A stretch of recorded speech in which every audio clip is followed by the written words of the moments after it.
In the bustling city of Prosperityville, everyone seemed to have one thing on their mind: the stock market.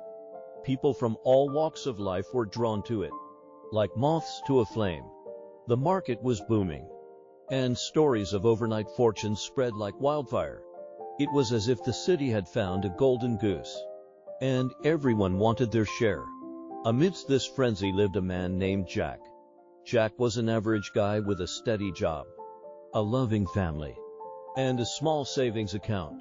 He had always been cautious with his money, preferring to save rather than spend on risky ventures. But as he watched his friends and neighbors grow richer by the day, he began to feel the pull of the stock market. Jack's best friend, Tom, was one of those who had struck it big. "Jack, you're missing out. Tom would say. Just imagine what you could do with all that money. You could retire early, travel the world, give your family everything they've ever wanted." Jack resisted at first, but the temptation grew stronger each day. The market seemed like a magical place where money could multiply with just a few clicks. It was almost too good to be true. One day, Jack decided to take the plunge. He took his hard-earned savings and invested in a company that everyone was raving about. The stock soared, and within weeks, Jack's investment had doubled. The thrill of watching his money grow was intoxicating. He felt a rush of excitement like never before. For the first time, he understood why people were so obsessed with the market. But just as quickly as the stock had risen, it began to fall. News broke of a scandal within the company, and the value of Jack's investment plummeted. Panic set in. Jack watched helplessly as his savings dwindled to almost nothing. The golden goose had turned into a ravenous beast, devouring everything he had worked for. Devastated, Jack turned to Tom for advice. "What happened? I thought this was supposed to be a sure thing." Jack cried. Tom shrugged, his own face lined with worry. "That's the nature of the market, Jack. It gives and takes. You win some, you lose some." But Jack could not shake the feeling that something more sinister was at play. It was as if the stock market had lured him in with promises of wealth, only to trap him in a web of greed and fear. One evening, as Jack sat in a park, lost in thought, an old man approached him. The man had a wise and knowing look in his eyes. "You look troubled, son." Jack sighed. "I've lost everything in the stock market.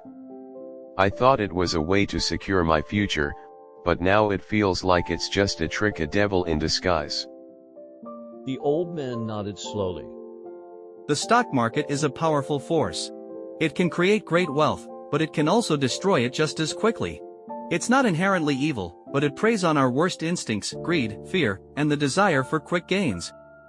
Many people see the stock market as a path to easy riches, but they forget that it's also a place of great risk.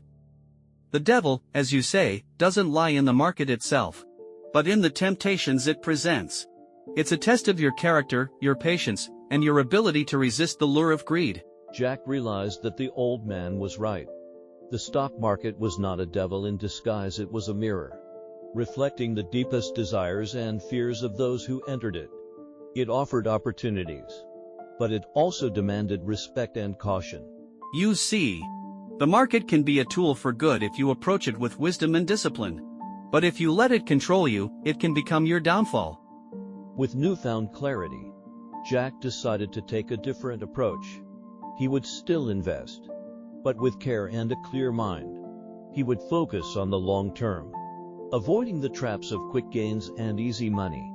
He would respect the market for what it was: a place of potential, not a source of guaranteed wealth. And so, Jack rebuilt his savings, this time with a steady hand and a cautious heart. He learned to see the stock market not as a devil in disguise, but as a challenge to be met with wisdom and restraint. The market still had its ups and downs, but Jack no longer feared it. He had faced the temptations and emerged stronger, wiser, and more in control of his destiny.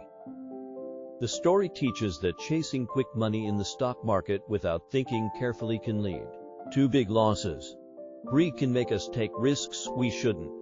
And when things go wrong, it can be overwhelming. However, wisdom and perspective, like the advice from the old man, remind us that success isn't just about making money, it's about understanding the bigger picture, being patient, and learning from our mistakes. In the end, the story shows that it's important to stay grounded and not let greed control our decisions.